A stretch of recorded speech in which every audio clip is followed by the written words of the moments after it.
Hi everyone. So I'm going to read to you The Tale of the Three Trees. This is my favorite story. I've read it to every class on Easter since I started teaching, really, and this year won't be any different.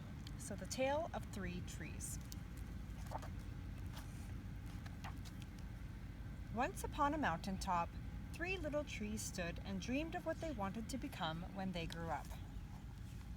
The first little tree looked up at the stars twinkling like diamonds above him. "I want to hold treasure," he said. "I want to be covered with gold and filled with precious stones. I will be the most beautiful treasure chest in the world." The second little tree looked out at the small stream trickling by on its way to the ocean. "I want to be a strong sailing ship," he said. "I want to travel mighty waters and carry powerful kings. I will be the strongest ship in the world." The third little tree looked down into the valley below, where busy men and busy women worked in a very busy town. "I don't want to leave the mountaintop at all," she said. "I want to grow so tall that when people stop to look at me, they will raise their eyes to the heaven and look at God. I will be the tallest tree in the world." Years passed, the rains came, the sun shone, and the little trees grew tall. One day, three woodcutters climbed the mountain. The first woodcutter looked at the first tree and said, "This tree is beautiful. It is perfect for me." With the swoop of his shining axe, the first tree fell. "Now I shall be made into a beautiful chest," thought the first tree. "I shall hold wonderful treasure." The second woodcutter looked at the second tree and said, "This tree is strong. It is perfect for me." With the swoop of his shining axe, the second tree fell. "Now I shall sail mighty waters," thought the second tree. "I will be a strong ship fit for kings." The third tree felt her heart sink when the last woodcutter looked her way. She stood straight and tall and pointed bravely to the heavens. But the woodcutter never even looked up. "Any kind of tree will do for me," he muttered. With a swoop of his shining axe, the third tree fell.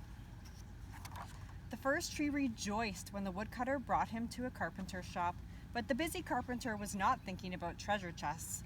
Instead, his work-worn hands fashioned the tree into a feed box for animals. The once beautiful tree was not covered with gold or filled with treasure. He was coated with sawdust and filled with hay for hungry farm animals. The second tree smiled when the woodcutter took him to a shipyard, but no mighty sailing ships were being made that day. Instead, the once strong tree was hammered and sawed into a simple fishing boat. Too small and too weak to sail an ocean or even a river, he was taken to a little lake. Every day, he brought in loads of dead, smelly fish. The third tree was confused when the woodcutter cut her into strong beams and just left her in the lumberyard. What happened? The once tall tree wondered. All he ever wanted to do was stay on the mountaintop and point to God.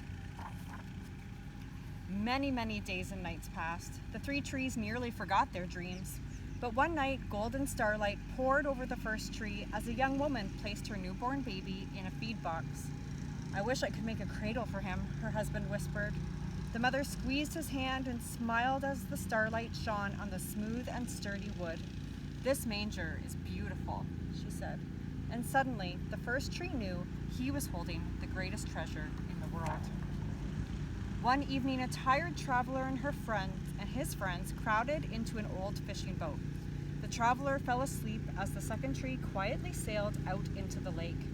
Soon, a thundering and thrashing storm arose. The little tree shuddered. He knew he did not have the strength to carry so many passengers safely through the wind and rain. The tired man awakened. He stood up, stretched out his hand, and said, "Peace." The storm stopped as quickly as it had begun. And suddenly, the second tree knew he was carrying the King of heaven and earth.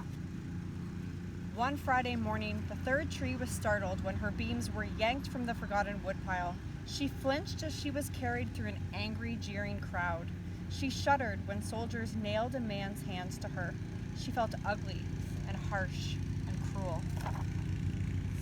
But on Sunday morning, when the sun rose and the earth trembled with joy beneath her, the third tree knew that God's love had changed everything. It had made that first tree beautiful. It had made the second tree strong. And every time people thought of the third tree, they would think of God. That was better than being the tallest tree in the world. Happy Easter, everybody.